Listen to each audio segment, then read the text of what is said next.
Hemos visto hasta ahora un poquito cómo se ha ido organizando las misiones, tanto de jesuitas como de franciscanos, que son los que principalmente trabajaban por la zona, y el esfuerzo y el intento que desde el principio quisieron hacer de evitar el contacto de los nuevos convertidos al cristianismo o los que estaban intentando evangelizar, lo que llamamos los catecúmenos ahora, evitar el contacto con soldados y empresarios, comerciantes, como lo queramos llamar, porque suponía en ellos, en la selva y en la costa y en la sierra igual, suponía en ellos un gran conflicto, y es que el sacerdote, el misionero, le hablaba de unas cosas y los que supuestamente eran cristianos cumplían otras completamente distintas. Y por eso desde el principio se quiso decir, bueno, vamos a quitar a esta gente de aquí porque precisamente el ejemplo que tienen de cristianos, pues de cristianos no tienen nada más que el nombre. Y se intentó hacer eso, donde más fuertemente se consiguió, hemos visto especialmente en la selva, con las reducciones, los puestos misionales, y precisamente cuando ya los misioneros han conseguido civilizar eso, si lo queremos decir así, hacerlo rentable, facilitar el ingreso a esos lugares, porque han hecho caminos, han abierto carreteras. Cuando hablamos de carreteras, nos estamos refiriendo a caminos de herradura, para gente, para mula, no estamos hablando para que entre un camión, sino, pero se puede entrar. Ya habíamos visto desde el primer tema que el ejército inca y el ejército español a la selva no han podido ingresar porque no había por dónde ingresar, no había caminos, no había nada, y menos para entrar con caballos, un ejército de miles de soldados, no había por dónde ingresar. Cuando los misioneros han ido facilitando un poquito todo eso, haciendo mapas por donde se entra, por donde se sale, qué hay en este lugar, qué hay en el otro, entonces es cuando intentan meter la cuchara. Ya habíamos visto los problemas que tenían con los bandeirantes, esos grupos de principalmente portugueses que ingresaban a la selva. Muchas veces, habíamos visto también en el tema pasado, ayudados por nativos de otras etnias para esclavizar a los nativos y llevarlos a Portugal, donde estaba permitido la esclavitud.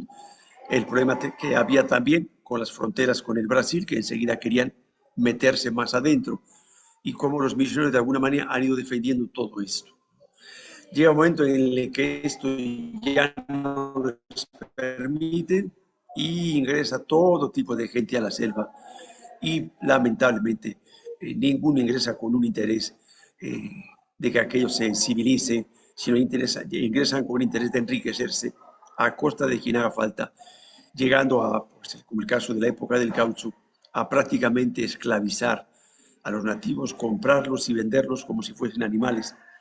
Por eso, abajo me he permitido poner la famosa frase de cuándo se jodió el Perú.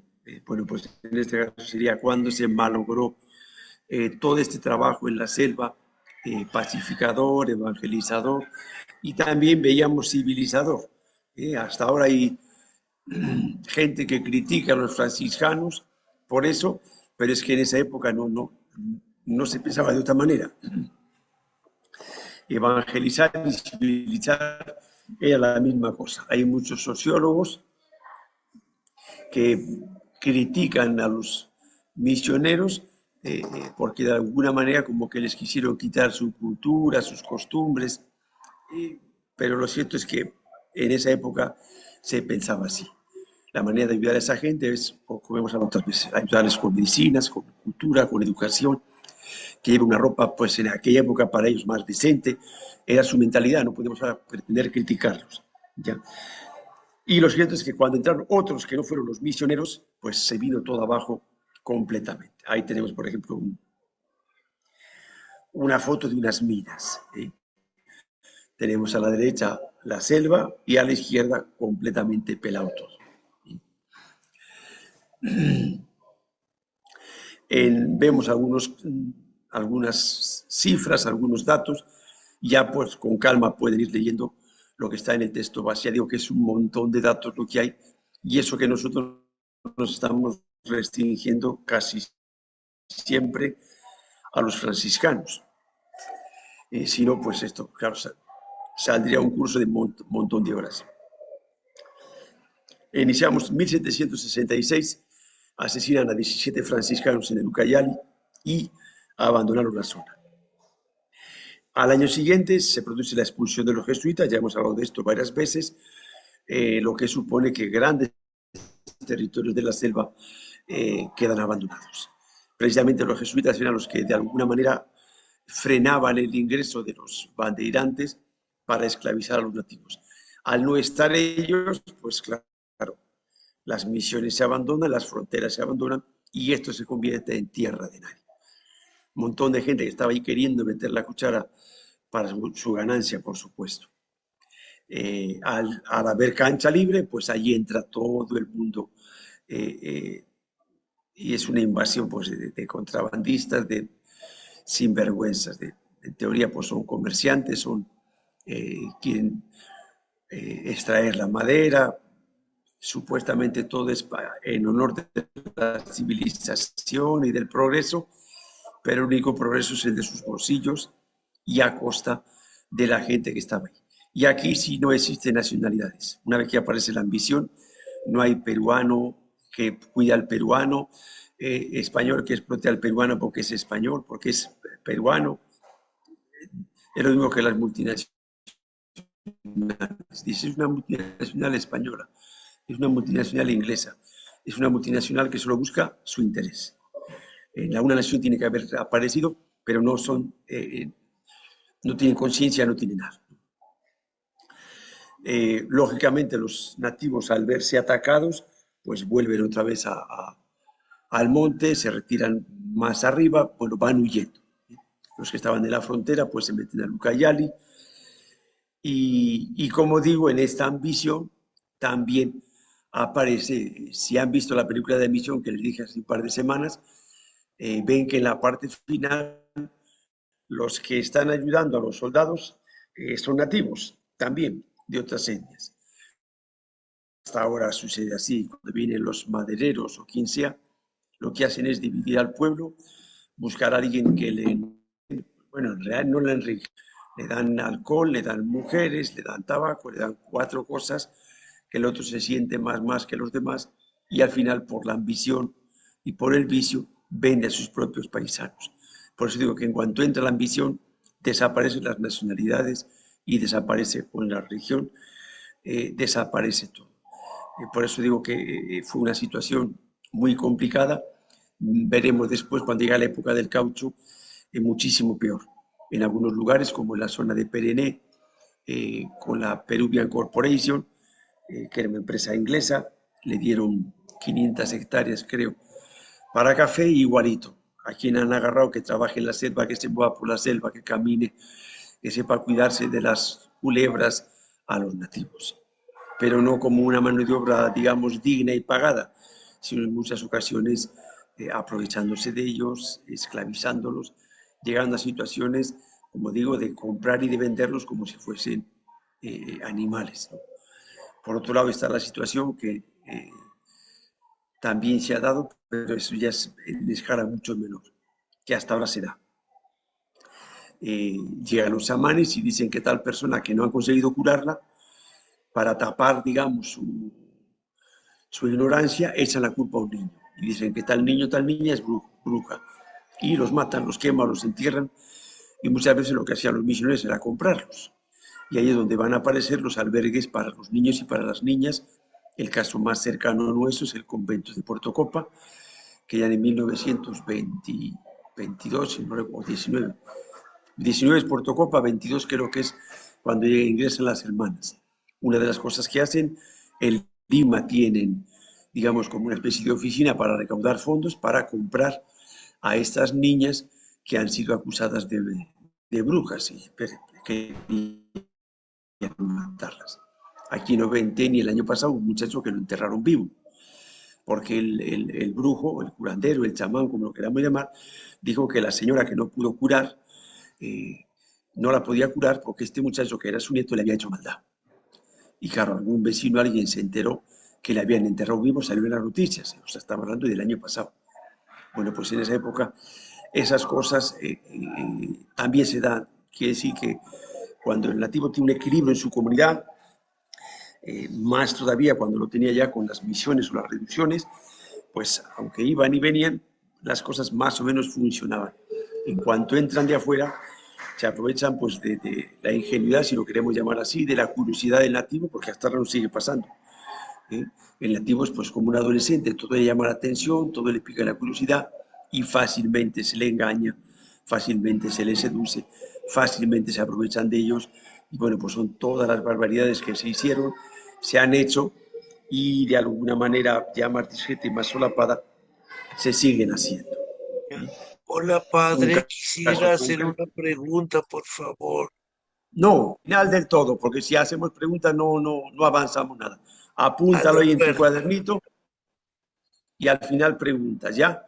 Porque si no, ya, no podemos avanzar. Aparte que a ya, veces preguntan cosas que voy a explicar después, ¿ya? ya, de Un acuerdo. ejemplo concreto tiene ahí en el texto bases el gobernador de Mainas. Los misioneros, ya hemos dicho desde el principio, lo explicábamos el año pasado, es importante conocer la figura de que quien sostiene las misiones es la corona española, porque sería imposible. Es el convenio que han hecho con el Papa de lo que llamábamos el año pasado, pues se sigue llamando ahora, el patronato regio. Entonces, la corona es la que se encarga del sostenimiento de los misioneros y el Papa le permite bastante injerencia en todo este tema. Y por eso decíamos que los misioneros que venían al Perú hacían una promesa de obediencia a la corona, ¿ya? Entonces, este dinero que llegaba por medio del virrey y luego por medio de los distintos gobernadores. El caso concreto de Mainas, cuando entraron, ¿qué sucedió? Que entraban a formar parte de las reducciones, de las misiones de los misioneros, para que la redundancia, les quitaban su caucao, su negocio a ellos. Lo mismo pasó también en Jauja. Entonces lo que hacen es suspender las ayudas. ¿Qué argucia legal harían para no darles? Y claro, lógicamente los misioneros, si están adentro y nadie no reciben un dinero, pues para sus compras, para lo que necesitan hacer, llega el momento que no pueden estar y tienen que marcharse. Este, como digo, es un caso concreto porque parte de sus negocios era puesto de este manipuleo de nativos, los misioneros que estaban ahí no lo permitían y a eso se refiere a que interferían en sus negocios. Los sacaron y al final, ¿qué sucedió? Que la población se amotinó contra el gobernador de Mainas. ¿Y quién tuvo que venir a defender al gobernador? Los misioneros. ¿Dónde se escondió el gobernador? En la casa del obispo. Es una cosa que ha sucedido muchas veces. En el fuerte de San Ramón también había veces que los nativos se les echaban encima y a quién tenían que llamar para que pacificasen a los nativos, a los misioneros. Entonces, en principio, ponen el fuerte porque dicen, ustedes no han conseguido nada en tantos años, les vamos a enseñar cómo se hacen las cosas. Y después, cuando hay problemas, a quien llaman es a los misioneros para que pacifiquen a los nativos porque se les están comiendo a flechazos. Ahí se va viendo un poquito todo este revuelto de cosas y de intereses que en definitiva, ya decía San Pablo, la ambición es una idolatría que no conoce y sacrifica a quien haga falta. Y lo seguimos viviendo hasta ahora. Las empresas extractoras de maderas, de hidrocarburos, los cocaleros que van sembrando coca, a la gente, pues claro, nosotros, nuestros alumnos de nuestro colegio y muchachos de otros muchos sitios, le pagan 100 soles al día por cosechar coca, por pisar coca, pues son carne de cañón. Después, ¿qué hacen? Les dan la comida, pero les descuentan de su sueldo. Ellos mismos tienen su discoteca, tienen sus cantinas con sus muchachas, que también son de la zona, también son nativas, también están engañadas. Al final, cuando terminen de trabajar, van a sacar la cuenta y resulta que está debiendo dinero.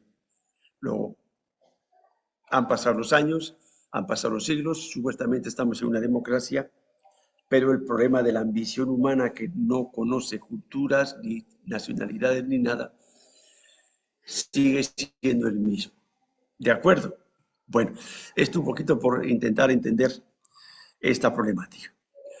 Una vez que entramos en la independencia del Perú, pues lógicamente todo esto cambia. ¿Eh? Si estamos diciendo que las misiones se sostenían gracias al apoyo de la corona española, el apoyo económico, luego a la corona española también le convenía, porque cuando veíamos el año pasado el tema de Ocopa, recuerdan, decíamos un montón de caminos, de mapas, ¿quién lo hacían? Los misioneros. Si lo tiene que hacer un civil, el ingeniero va con un grupo de topógrafos, tiene que ir acompañado de un montón de soldados para que les proteja y les defienda, le cuesta 6, 7 veces más que las chucherías y las propinas, porque no era tampoco gran cosa que daban a los misioneros, porque un misionero, mira tú qué cosa gastaba, pues en ropa no gastaba gran cosa, lo que gastaba era en vino, en hostias y luego sobre todo lo regalar las rosas, ¿ya?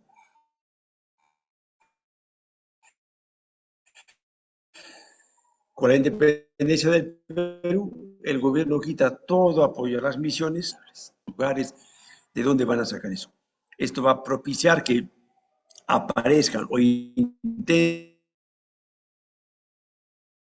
promover en las de recaudar fondos para apoyar a las misiones y hacerlas un poquito más autónomas y más independientes del Estado. Pero esto lógicamente no se va a conseguir en 10, ni en 20, ni en 30 años. Eso va a ser prácticamente casi a partir del siglo XX. Los que eran españoles, pues lógicamente se convierten prácticamente en enemigos y tienen que salir. La mayoría tienen que salir al extranjero, unos salen por el Brasil, cada uno salió por donde pudo. Hay un caso muy famoso que es el padre Manuel Plaza, que se quedó en el Ucayali y permaneció solo hasta el 1838. Para los que saben restar, sacan su cuenta, y para los que no saben, son 17 años que estuvo solo, viviendo ahí, sobreviviendo como buenamente pudo, consiguió salir una vez a Lima, pero claro, estamos hablando de un viaje que duró 8 meses, ahí en la separata lo leen. Y si alguien se da el afán de buscar en un mapa toda la vuelta que dio, es verdaderamente impresionante. O sea, ahora mismo sería una hazaña. Pero claro, en aquella época son cosas que esto es imposible hacerlo. Pero bueno, el caso es que el padre lo hizo. Y después, cuando ya se restablecieron las misiones, fueron a buscarle y allí le encontraron, vivito y coleando. Después de la batalla de Ayacucho, sabemos que una cosa es la declaración de independencia y otra cosa es la independencia real, que es la que se da después de las batallas de Ayacucho y de Junín. Ocopa quedó completamente desamparado. Los pocos frailes que quedaron se fueron a Lima, al convento de los Descalzos, para refugiarse allí y ver un poquito cómo iba esto evolucionando, porque exactamente nadie sabía qué es lo que iba a pasar. En 1824 se disuelve el convento de Ocopa, porque, bueno, supuestamente eran enemigos, eran españoles, apoyados por la corona española, y lógicamente todo eso se barre. Hay hubo denuncias de que los habían matado, de que no los habían matado. Pues en estas situaciones cada uno busca un poco salvar el pellejo y convierte el colegio en un colegio de instrucción pública. Le encargan a un sacerdote de la zona, el doctor José Manuel Pasquel, que después va a ser obispo, el párroco de Concepción, el que se quedó al frente de toda esa infraestructura y no sabía qué hacer con aquello, ni cómo sacarlo adelante, ni cómo sostenerlo. Un sacerdote solo, cuando antes vivían ahí grupos de 30 a 40 frailes. Lógicamente es imposible, por muy buena voluntad que tiene. Pide ayuda a los franciscanos, a los pocos que quedan. Estuvieron 2 sacerdotes franciscanos, 2 hermanos legos y un hermano donado. Este último fue asesinado, convertido en colegio. Los alumnos le mataron para robarle. Se fueron todos y aquí a la derecha hay una foto de la biblioteca completamente destruida. Entonces, todos los materiales que tenían, los informes, los mapas, la mayor parte de todo eso desapareció. Y fue una gran pérdida porque hay un montón de material de geografía, de costumbres y cultura de los pueblos originarios, porque se descatría Otra cosa es que le quiten todo. Las gramáticas, los vocabularios, eh, mapas de todas estas zonas, la mayor roban bien porque se deteriora, al quedar al aire, pues aquello se mueve, se moja, te pasa más hambre que vergüenza y roban lo que sea para vender, para sobrevivir, y pues un poco eso es lo que pasó en toda esa zona. Después de la tormenta siempre viene la calma y el Congreso pues empieza a darse cuenta de que lo que el Colegio de Ocopa hizo era una gran ayuda para el Estado peruano. Uno de los temas veíamos la defensa de las fronteras, la civilización de toda esa extensión enorme de la selva, que es 2/3 del Perú, y reabrieron el colegio, pero claro, las cosas ya no son tan sencillas. Todo el mundo se ha ido, aquello se ha venido abajo, se han estropeado un montón de cosas. Ahora, ¿quién hace todo eso? Bueno, encargan al arzobispado de Lima y es el que, viajando a Europa, busca otra vez misioneros. Muchos de los refugiados regresan, lógicamente, a su casa madre, que es este convento de Ocopa, e inician la restauración material del edificio y luego de todo el trabajo de formación, de evangelización, etcétera, etcétera. El padre Andrés Herrero es el primer guardián y consigue traer 80 religiosos de Europa para Bolivia, Chile y Perú. El convento de Ocopa, hemos dicho varias veces, no solo es para el Perú, sino que atiende pues desde el Ecuador hasta Bolivia y parte de Chile. Poco a poco se va restableciendo el trabajo misionero y bueno, lo que hace, digamos, cada uno es intentar volver a los lugares donde había estado antes o donde habían estado antes. Los cuadernos, no me sale el nombre, de visita que había, pues intentar buscarlo, por dónde han entrado, qué cosas había, qué no había, los que no conocían nada y los que conocían, pues entrar. Entonces vemos así un poquito por encima, en 1840 los padres Plaza y Simini ingresan a lo que es el río Cayali, a Huánuco y las Pampas del Sacramento, que viene a ser lo que ahora es parte del vicariato de Requena. ¿Ya? 2 años después de estos, casi todos van a morir mártires. Los padres Gallares y Gallisanz entran por Tarma, Vito, Quimiri, que es la actual Merced, la Merced, Nijandaris, que está ahí también cerca de la Merced, está camino de la Merced hacia carretera central hacia adentro. Antes del cruce que va a Villarrica y continúa para Perené, ahí está Nijandaris. El histórico Cerro de la Sal, ya hemos dicho siempre que había mucho interés en él, y la actual Huancabamba. En el 45, el padre Gastucci, en el norte, ya zona norte, Chachapoyas, Moyobamba, Yurimaguas. Si ven el mapa, las distancias son enormes. ¿Sí? Aquí en el papel todo es muy fácil. Las distancias son enormes y más en aquella época. O sea, la verdad que es sorprendente, aunque solo sea el trabajo físico de esta gente, es impresionante el esfuerzo, el trabajo y el sacrificio que han hecho los misioneros. 1949, el padre Simini, que veíamos antes, y el padre Rossi, ingresan al terreno de Campas, ya hemos dicho que antiguamente se llamaba Campas, a los asánicas, ¿ya? Y asánicas y asénicas, y a Muesas, a los llanesas. Eran nombres quechuas, después se han ido tomando ya nombres de su propia cultura. Asánica significa nosotros, los hermanos. Y llanesa lo mismo. El idioma significa lo mismo. Hoy, ya por el límite entre la selva y la selva, Huánuco, Tingumaría, y por el norte navegan el río Guayaga. Y se van visitando las antiguas misiones de todo el río Ucayali. O sea, poco a poco se va intentando retomar todo. centrándonos un poquito más en nuestra zona de selva central, nuevamente vuelven a entrar en contacto con los ayánicas. En 1881 se funda la actual Quillazú. Ahí está la foto de la iglesia antigua. Ahora la han renovado completamente. Antes era de madera blanca y supongo que antiguamente era de madera. Ahora la han vuelto a hacer otra vez de madera, y que es más antiguo que Oxapampa. ¿Sí? En 1895 el padre Batlle funda Puerto Bermúdez. Después la parroquia de Puerto Bermúdez se va a llevar a otro lugar y va a desaparecer. Muchos años después va a volver a refundarse la parroquia de Puerto Bermúdez. En 1896 se produce el levantamiento de los sasánicas del Pangoa y del Perené. ¿Sí? Toda esta zona de selva central ha sido siempre muy conflictiva. Ha habido muchos levantamientos por distintos motivos. Veíamos también un poquito así en general la semana pasada el porqué de todos estos levantamientos y problemas, pero de hecho es la zona más conflictiva de toda la selva que se sepa, que se conozca de la historia de las misiones.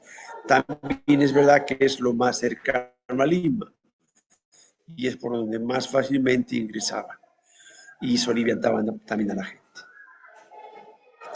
Ya en 1900, cuando se van a crear las prefecturas apostólicas, van visitando el río Ucayali, las orillas. O sea, cuando hablamos de Ucayali, no es lo que era la región de Ucayali, sino el río.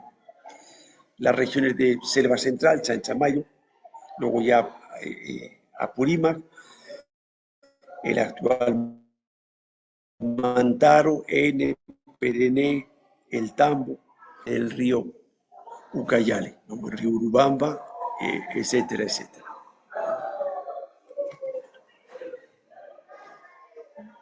Y dedicamos un poquito de tiempo al padre Gabriel Sala, también una figura conflictiva, porque el caso es que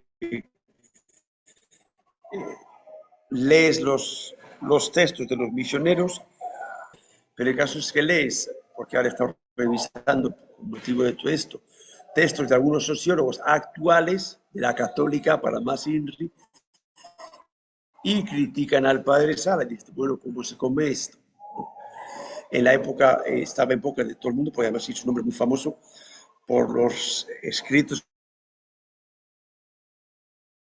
que tenía de sus distintas visitas de un sitio para el otro.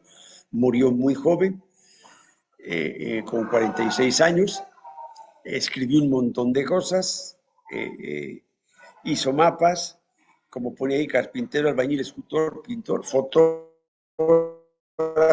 Ya estoy en aquella época, la foto no era tan sencilla como ahora. Poeta, músico, compositor, cartógrafo, explorador, hizo de todo. Y sin embargo, los sociólogos actuales lo critican. ¿Cómo se come eso? Pues no lo sé. En la Atalaya hay un libro que me regaló Juan, el de la radio, y nada, en el libro pone que era amigo de Fiscarral, que era un sinvergüenza de la época del caucho que se dedicó a comprar y vender nativos. Y como que prácticamente tomaba café con Fiscarral en su barco todos los días. ¿De dónde lo ha sacado? Pues no lo sé. Pero lo cierto es que es una figura muy criticada. Eh, eh, por gente, por supuesto. Ya digo que es muy fácil criticar ahora con nuestros criterios a gente que vivía en su época con sus criterios. Pero lo cierto es que cuando uno lee mínimamente lo que hizo, Misiones del Pisquis, Pachitea, Alto Ucayali, en la zona del Gran Pajonal, ingresó, que es donde estoy ahora, fundador de Soborno, San Luis de Suaro, puso la primera piedra de la iglesia antigua de San Ramón, porque eso, cuando se hizo el centenario de la parroquia, ahí está el documento, está el acta. Es el que amplió el convento de Ocopa. Hay un convento antiguo y un convento grande. El grande es un conventazo enorme. Bueno, pues este fue el que construyó ese convento grande de Ocopa. Escribió varias gramáticas, era profesor de quechua, tiene gramáticas de asánica, de llanesa, con sus vocabularios. O sea que muchas cosas que ahora conocemos de esa gente es gracias a este hombre. Y lo curioso es que los sociólogos le critican. ¿Cómo se come eso? No sé. Me gustaría tener más tiempo para por lo menos leer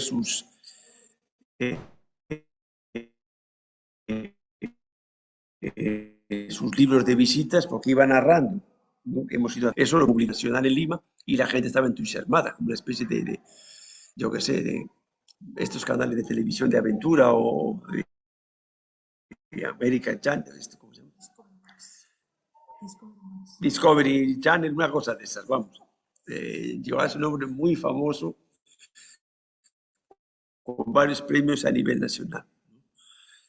Y bueno, como digo, aquí hay mucho, por eso es que importante conocer un poquito la historia, basándonos en documentos y en textos, no en ideología, para saber lo que la Iglesia ha hecho en todos estos lugares, ¿no? El otro día hablábamos de los 300 años del convento de Ocopa, todas esas cosas.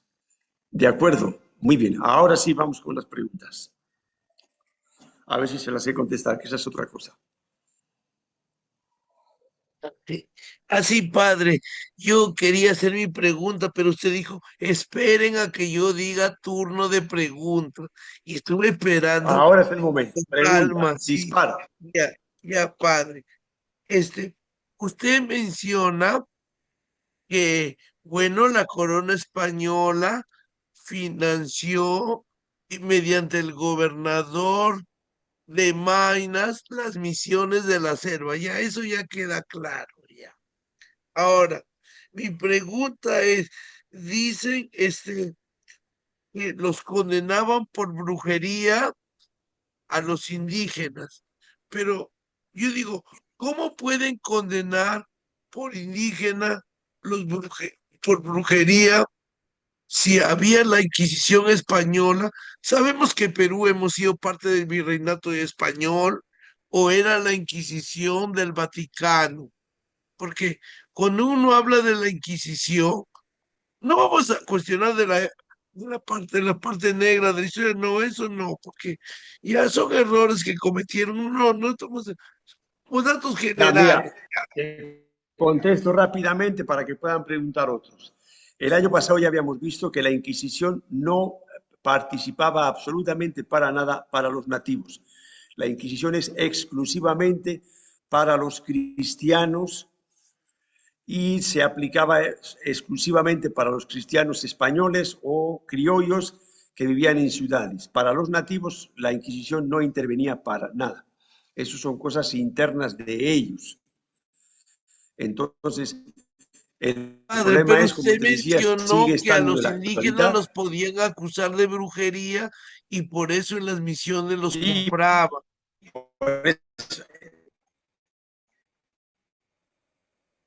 sí, pero déjame, espera, te lo estoy explicando. ¿Quién no lo puede curar? Y lo que dice es, no lo puedo curar porque tal persona es brujo y le está haciendo brujería. Ahí no entra absolutamente para nada ni la corona española ni el gobierno peruano. Es una cuestión entre ellos de sus costumbres. Hasta en la actualidad sucede, ya digo, aquí en Ovente ni el año pasado ha sucedido. Unos brujos no pueden curar a una persona y dicen, chamanes, dicen tal niño, tal niña, porque siempre acusaban a niños o niñas, es brujo y le ha hecho brujería a esta persona y por eso yo no la puedo curar. Entonces los que le mataban eran los mismos nativos, ahí no, la Inquisición no tenía nada que ver, no entraba para nada. Son ellos mismos dentro de sus costumbres y de sus organizaciones los que consideran que un brujo de ese tipo que hace brujería negativa, brujería negra, es dañino para ellos y lo que hacen simplemente es matar. ¿Ya? Cuando sucedían esas cosas, entonces lo que intentaban los misioneros era comprar a esos niños acusados de brujería para que no los maten. Y entonces es cuando empiezan a crear los colegios y los internados. Pero es una cosa de los nativos, no tiene nada que ver ni la corona española, ni la Inquisición, ni el gobierno republicano. Es una costumbre de ellos, ¿de acuerdo?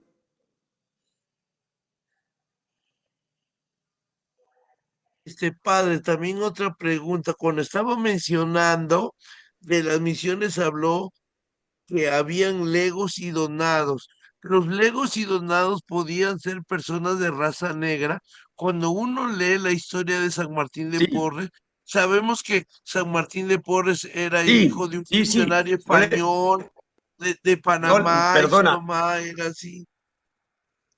Sí, sí, ya está. No, no le des más vueltas, hay que dar tiempo a todos. Sí, podían ser negros. Fin de mis preguntas. Gracias. Muy bien, perdona que te corte, pero hay que dar tiempo para todos, ¿ya? Padrecito, paz y bien. Paz, sí, bien, amén. Padrecito, Sí, entiendo en todo caso, así como que lo bueno y lo malo, por decirlo así, lo bonito y lo feíto. O sea, lo bueno era que se evangelizaba, había un trabajo muy arduo de los hermanos franciscanos y demás, pero como había este convenio con la corona, o sea, la corona hacía la parte mala, pues, ¿no?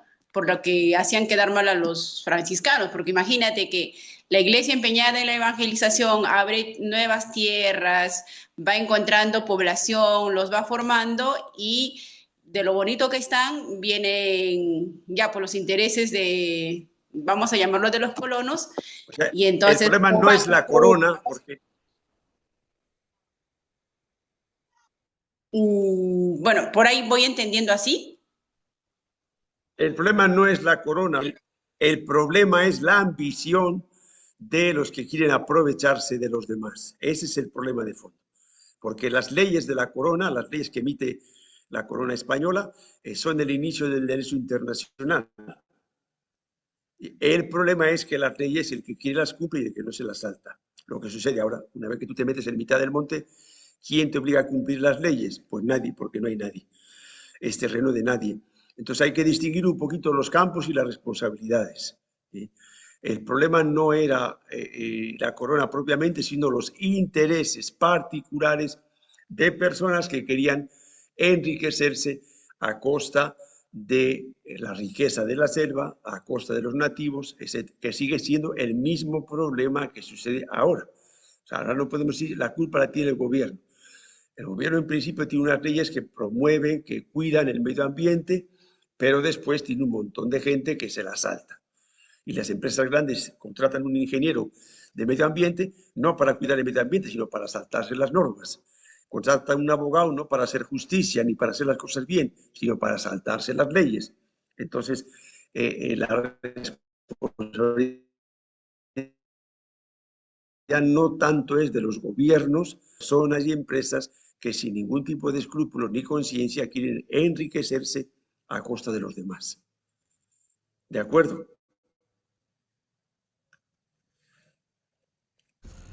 Padre, buenas noches. Que hay gente del gobierno que se presta para estas cosas, lamentablemente también las hay.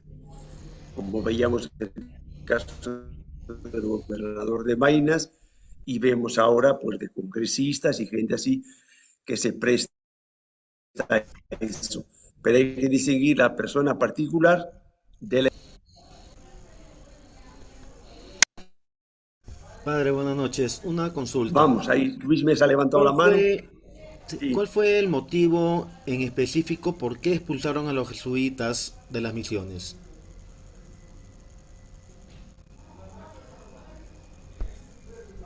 Pues básicamente por lo que estamos hablando, de ambición, ambición de poder.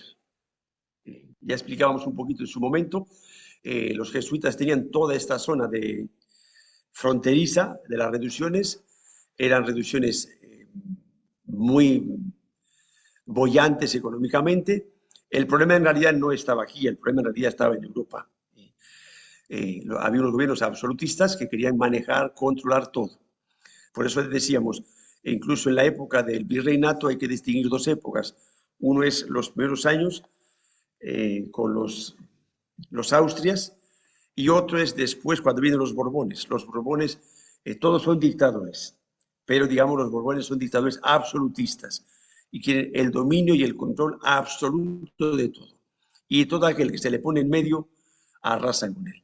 Entonces los jesuitas, al dedicarse de alguna manera a las élites y educar a las, no solo a las élites, pero también a las élites, eh, de alguna manera digamos que tienen poder. Tienen universidades, tienen poderío económico que no es para beneficio de ellos, pero lo tienen. Y esta gente quiere tenerlo todo.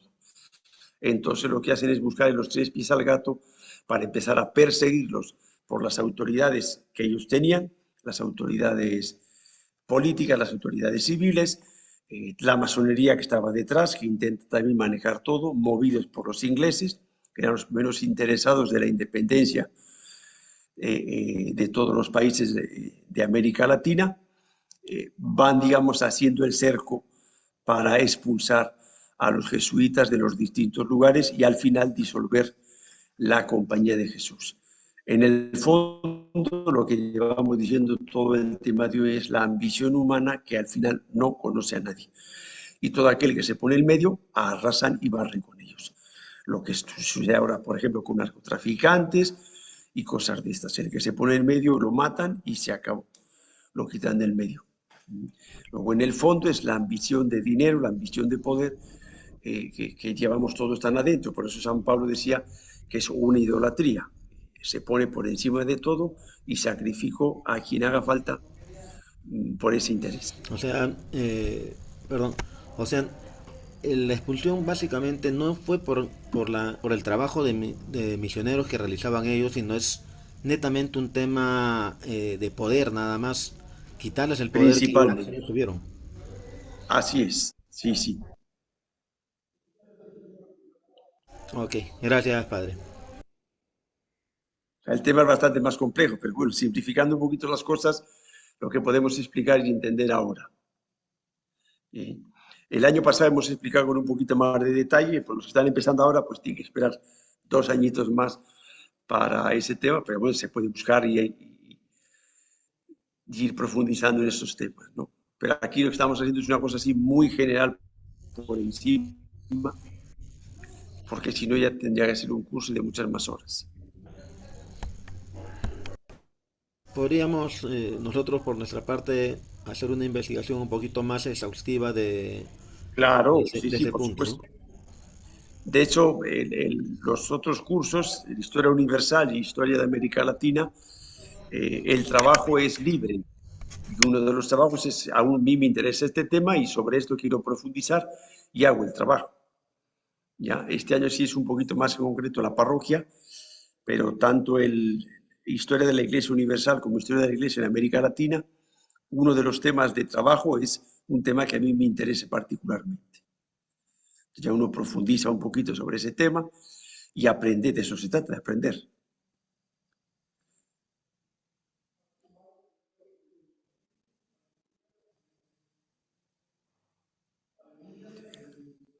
Manitas, corazoncitos.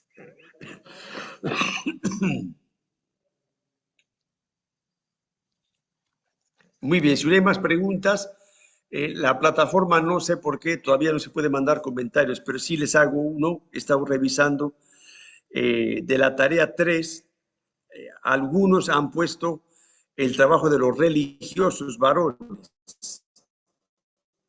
No sé si yo me he explicado mal, pero lo que estamos pidiendo, porque en lo que es la parroquia ya se habla de los sacerdotes, los párrocos, y ahí ya entra el trabajo de los religiosos, que son sacerdotes y hermanos, la mayoría. Entonces, las preguntas del tema 3 es sobre las religiosas, hermanas religiosas, ¿ya? No tanto de los religiosos como es el caso de los franciscanos, los bombonianos en Pangoa o los claretianos en Atalaya, pero ellos normalmente son los que asumen también la parroquia y ya su labor entra ahí. Lo otro es para las hermanas, para no dejarlas a un lado, porque es un trabajo importante también que hacen en las parroquias las hermanas o las religiosas, las madrecitas, como les queramos llamar, por eso hay un apartado específico para ellas. Igual que hay otro apartado específico para los laicos, porque la parroquia no solo es el párroco y los sacerdotes, sino que todos formamos la parroquia y por eso intentamos un poquito hablar de todos, porque todos somos protagonistas de la parroquia. ¿De acuerdo? Yo sigo presionando al padre José Antonio para que él presione al que ha programado la plataforma para que ya pueda contestar. De todas maneras, están mandando el trabajo muy poquitos. Como no puntúa, pues todos a última hora. A última hora les vuelvo a avisar profeta de calamidades, van a estar llorándome, diciéndome, padre, ¿cómo es esto? ¿Cómo es lo otro? Y claro, después de 2 meses, a última hora no me vengan pidiendo nada porque no les voy a contestar. Ya les estoy avisando. Les estoy dando esto para que con tiempo puedan ver, preguntar y con calma poder buscar las cosas, hablar con el párroco, con la secretaria, con lo que sea, ir buscando un poco la información. Si están esperando a última hora para hacerlo, ya les digo que les va a faltar tiempo, porque es un trabajo de investigación. Hay que ir buscando, viendo, a veces se encuentra fácil, a veces se enreda uno un poco y no sabe cómo es la cosa. Por eso, repito, se lo he dado así mascadito para que semana por semana vayan avanzando. El que lo deje a última hora, bueno, pues ya es bajo su responsabilidad de cada uno. Los que están avanzando les felicito porque hay gente que sí puntualmente está mandando su tarea y le digo, me gustaría poder contestar para ajustar un poco las cosas. Lo que he visto en general está bien, han ido encontrando lo que es. Casi nadie me pone el nombre de la parroquia, con lo cual de nada me sirve porque empiezan a hablarme y no sé de qué parroquia es. Eh, pero bueno, en el momento, desde el principio va a estar quién es la parroquia. ¿De acuerdo? Padre, padre, ¿Alguna preguntita más? ¿Alguna cosa más? una consulta Sí, padre, sobre el buenas trabajo. noches. Padre, disculpe, yo estuve mandando o sea, algo de historia y también un poco de en sí lo que es la iglesia acá en Perené. Y entonces, pero también me basé en lo que había encontrado en historia. Entonces también lo puse, padre. No sé. Ya, como digo, hasta que no haya la opción de poder yo responder, no puedo decirte nada, porque, o sea, yo lo veo, pero no puedo contestarte. ¿De acuerdo? Entonces, vamos a ver a qué santo rezamos, a San Expedito, a San Computancio, o no sé quién tenemos que rezar, para que por fin haya esa opción de poder contestar en la plataforma y ya voy viendo uno por uno y ya digo, pues está bien, sigue adelante, te falta esto, has contestado otra cosa que no es, para esto que estamos diciendo, para ir avanzando con el trabajo y que a última hora no se nos amontone todo. Mm, ¿Ya? Padre, una consulta sobre el Sí. organigrama. Al mencionar los grupos, ¿es necesario colocar los nombres de los responsables o solamente los grupos parroquiales? Para el organigrama con los grupos parroquiales valdría, porque luego más adelante hay otra tarea donde ya se describe el grupo parroquial, ¿no? En otro tema ya son los grupos parroquiales un poquito también sencillito, ¿no? Entonces, grupo de oración, el grupo de la renovación carismática, su carisma es esto, se dedican a esto. El nombre de responsable, si lo quieren poner, no es tan importante porque el responsable pues está hoy y en 2 años cambian a otro, con lo cual eso ya queda un poquito para atrás. Pero el grupo parroquial como grupo sí se mantiene un poquito más en el tiempo. Si lo quieren poner, pues póngalo, no pasa nada, no hay problema. Ya, entonces habría que mencionar también cuál es la función de cada grupo o solamente mencionamos los Claro, grupos que están en... hay una de las tareas que son los grupos parroquiales. Ay, Y ahí les digo, primero el nombre del grupo, segundo a qué se dedica, cuál es el carisma que el grupo tiene. Porque no es lo mismo el grupo de oración que la Legión de María claro. o la Orden Franciscana Seglar. Entonces, una breve descripción del grupo, cuál es su carisma, a qué se dedica. Eso Eso es es un poquito, posterior vemos a en lo que nuestra es el parroquia. organigrama, ¿no es cierto? Eso va a ser posterior a lo que es el organigrama. Eso es posterior al organigrama, sí. Ah, Y ya ya, digo, mejor. organigrama a los que lo tengan, los que no tienen organigrama de su parroquia, pues imposible, solo se pide a Dios. Ujú. Ya, pero el Ok, padre. organigrama, pues es eso, es párroco, consejo parroquial, acción social, por un lado, lo que tengan, evangelización, depende cómo tengan su organigrama. Y ahí Ya. pues aparecen los distintos grupos. Ahí simplemente es el nombre del grupo. Ya aparte, con más calma, otra tarea eh, es cada grupo, a qué se dedica, se puede poner pues cuántos somos, una cosa son 4, son 20, pues sí es un poco ya significativo. Ok, padre, muchas gracias. De nada.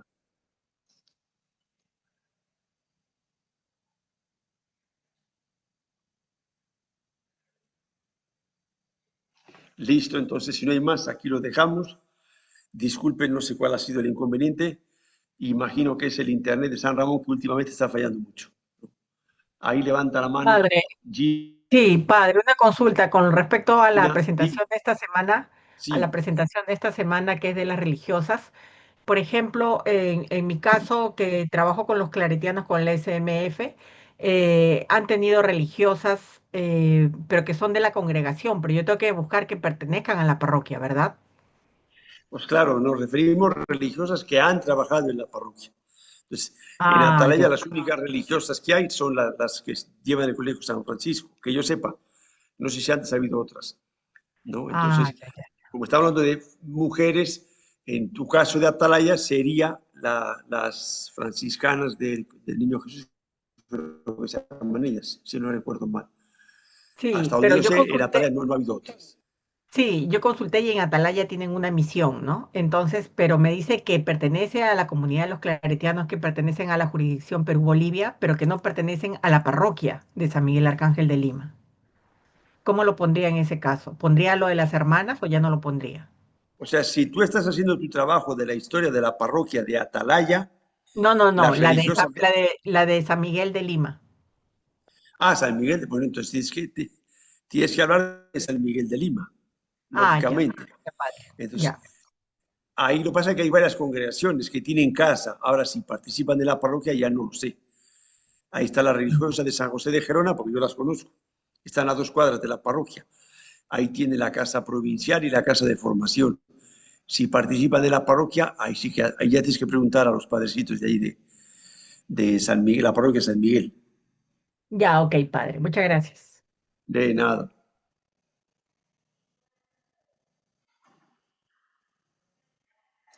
Listo. Entonces, nos vemos el próximo lunes, si Dios quiere.